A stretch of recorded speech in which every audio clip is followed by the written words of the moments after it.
Hey everyone, this is going to be a special episode of Kaught Up With Kelsey. We've seen celebs like Keke Palmer, Sprouse, Beyoncé, Michael B. Jordan, and so many more demanding justice to support the Black Lives Matter movement. So today, I invited my good friends Yessica Hernandez-Cruz and Asa Duggar to talk about the Black Lives Matter movement, protesting, voting, and so much more. Hope you enjoy. Good afternoon, ladies. Can you both introduce yourselves, please? Yeah, I am Yessica. Hey guys, you might know me from the Daily Report back in the day when we had 3 hosts. Can you imagine that? Wild. Anyway, I recently moved to the East Coast and I've been working on Climate Power 2020 and a bunch of other political campaigns, making internet videos for them. Hi guys, I am Asa Duggar. You might have seen me on BET, Hello Beautiful, or Essence. I am a on-air personality and content creator, and I'm blessed to be here today. Well, thank you both for joining me. I'm so happy you both are here. Today is actually a very special one because we are going to be talking about what is going on in the world and specifically the Black Lives Matter movement. So I'm going to start off with the main question that everyone's been wondering, asking, what we're all talking about is, what is the Black Lives Matter movement and what does it mean to you? Black Lives Matter is a global movement and organization that focuses on social injustice, police brutality, education for the Black community. Black Lives Matter is not just a movement, it's a lifestyle, it's a mindset, because at the end of the day, when this stops trending, I am still Black. We are still dealing with these injustices every day. So for me, Black Lives Matter means everything, because every day I am a Black woman before I am anything. So I'm extremely passionate about going out and speaking about Black Lives Matter and what they're doing for our community. We're in a very interesting moment because for the first time, we're actually starting to address and kind of evolve this movement and talking about structural racism. So for me, Black Lives Matter is not just advocating for my Black brothers and sisters, my friends, my family, but it's also going and making sure that we look back onto our experiences, we look back at our history, and we rethink a bunch of things that we may not have thought, hey, that's not fair. Can you explain what are the goals of Black Lives Matter? Black Lives Matter is a movement, but like I mentioned before, it's also an organization. So the goals range from making sure that the Black community is informed and empowered to speak about things like voting suppression, hitting on all things when it even comes to inequality, when it comes to healthcare. Overall, the movement, the organization is committed to dismantling white supremacy in America, making sure that we're not just equal, but we also get the equity that we deserve. That was it. That was I was snapping in saying, you hit the point. I couldn't have said it better. So now I know I've seen this a lot on social media. What does and what is All Lives Matter mean?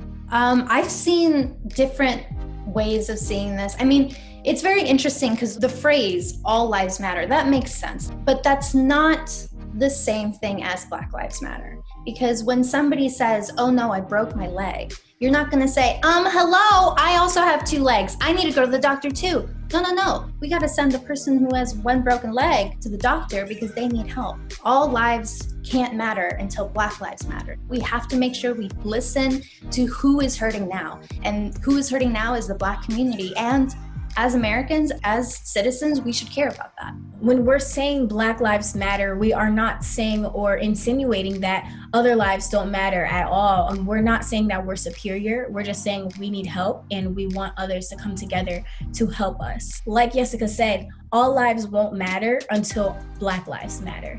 I feel like I can't say anything better than you two during any of this. No, but your voice is included into this movement. But this is a movement where we can all use our privilege, we can all use our platforms. Like, this isn't just a their problem. This is an us problem. If you're not Black or you're trying to figure out ways to figure out how to be involved, don't feel bad. Ask questions. You're definitely involved in this conversation. Definitely, and I think that's probably one of the hardest things for a lot of people is it's an uncomfortable conversation, but it's something we need to have. Now, what are your feelings about all the protests that have been going on and occurring all over the world for Black Lives Matter? Well, I've been out there protesting, and it's been absolutely beautiful. But this isn't just happening here in the United States, it's happening internationally. A lot of the issues that we are fighting for here when we're marching down, when we're trying to raise our voices, these are the effects of capitalism. It's the effect of colonialism, it's the effect of slavery, and that's something that doesn't just affect the United States. So it's really awesome to see thousands, millions of people out there risking their lives, going out there to protest for something that is bigger than us. I feel like, we all have a different position in how we can protest in this fight, that we're all fighting together. You could protest through your art, you could protest through using your platform, you could protest through so many different ways in this day and age. And I've been doing that by informing my audience online to say, hey, here's ways you could start the conversation in the workplace, and here's a way that you can help out if you're not actually protesting. Maybe you could set up a table where you can hand out waters, or you can have a first aid kit set up. There's so many different ways that we can contribute. And I know I'm making light of the situation, but if Harry Styles can pass out waters during a protest, so can we. Yes. I mean, the cool thing about this is we do have a lot of celebrities out there using their platforms. But this is also Dave Chappelle said it really, really well. He said, we don't need celebrities out here to raise their voices. We can hear them. This is not just, a black square on your Instagram.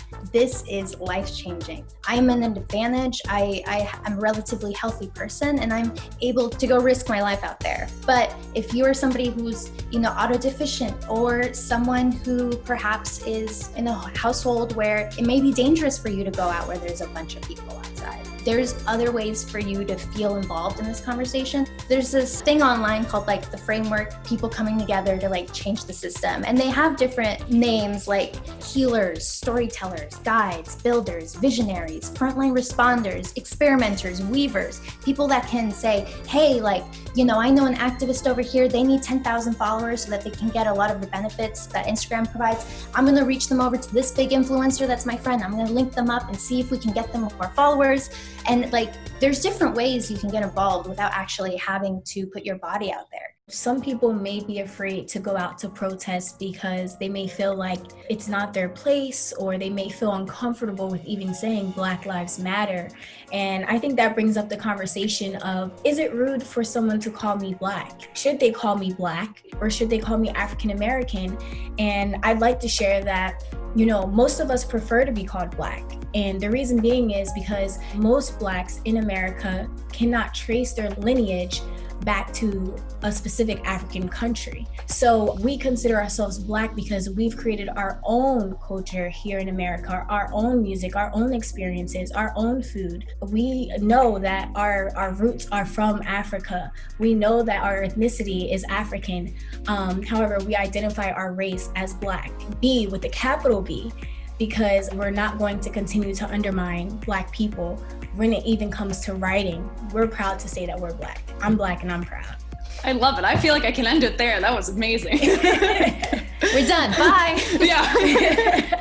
Is there anything you both would like to add to this? Yeah, sure. I definitely want to add that now is the time to get uncomfortable. There's opportunity in all of these issues to use our voice and to really transform the world. So get comfortable with uncomfortable. It's time to change the world.